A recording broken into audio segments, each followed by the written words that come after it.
After the G20, many world leaders took a detour. Instead of going home, they visited other countries. US President Joe Biden went to Vietnam. French President Emmanuel Macron headed to Bangladesh. It was a very important visit, the first one by a French president in 33 years. As always, Macron hit the right notes. He visited a memorial to Sheikh Mujibur Rahman, Bangladesh's founder, and also Prime Minister Sheikh Hasina's father.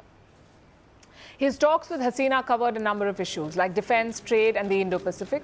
There is speculation that Bangladesh could buy Rafale jets, the same ones that India has. So what exactly is brewing here? To understand that, we must understand Macron's ambitions.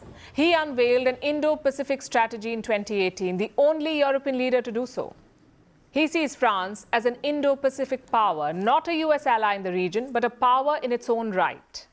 So in Dhaka, Macron talked about a third way, one that is different from China and the US. Listen to this. We have a common desire to safeguard the independence of our countries, to not give in to any external pressure, and despite all current conflicts, to basically safeguard our freedom of sovereignty. As you know, I stand up for this third way in the Indo-Pacific region, based on the respect of sovereignty and the strategic autonomy of our partners. And how did Sheikh Hasina respond? The Bangladeshi Prime Minister emphasized on regional stability. She said French and Bangladeshi leaders will play responsible roles. To ensure the geopolitical stability in the Pacific region, leaderships in both Bangladesh and France will play responsible roles. Where do the fighter jets come in? Bangladesh has announced a plan to modernize its military. They're buying fighter jets. 16 of them have been bought from China, the Chengdu J-7 jets. But Dhaka wants more. They want Western fighter jets in their arsenal too. And reports say it's down to two options, the Eurofighter Typhoon or the French Rafale. Paris may or may not get the fighter jet deal, but they have already scored another one. Bangladesh is buying 10 Airbus planes from France. The deal is worth around $3.2 billion. It is also symbolic. Bangladesh's flag carrier operates 20 planes. Most of them are American Boeings. But now Dhaka is going French. Beyond these deals, what are the political gains for President Macron? Well, Bangladesh is an Indo-Pacific country. It has a coastline of 720 kilometers, and right now it's hot property. Russia is building nuclear plants in Bangladesh. China has invested around $10 billion in this country. And then, of course, you have India, arguably Dhaka's most important partner. From the looks of it, President Macron also wants a piece of this. He visited the Pacific Islands in July. He also made a stopover in Sri Lanka. So the Indo-Pacific is firmly on his agenda. But will Dhaka buy his third way? A lot depends on how India plays this.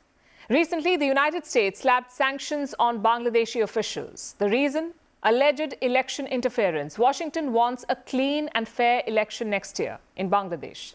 Dhaka says it's none of your business. So the relations were a bit frosty leading up to this weekend. But then came the G20. India invited Prime Minister Sheikh Hasina as a guest. And in New Delhi, she met multiple Western leaders, including US President Joe Biden. In fact, Biden took a selfie with Hasina and her daughter. She also had an interaction with Rishi Sunak. These pictures went viral. Sunak was seen kneeling beside the Bangladeshi Prime Minister. Such interactions are quite important. They allow frank conversations between leaders. They also prevent misunderstandings. At the G20, Bangladesh was also included in the Biofuel Alliance. Other members include the US, Italy, and the UAE. And India facilitated all of this. I'm sure Dhaka knows this. New Delhi can leverage its relations with the West to lobby for Bangladesh. And why is that important? Because the West is a huge market for Dhaka. Look at their top export destinations. Out of the top 10, 9 are Western countries. China does not even figure in this list.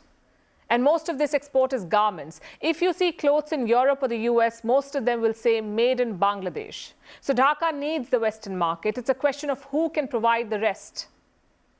I'm talking about investments and infrastructure, even defense equipment. Bangladesh is a proud country that was born out of war.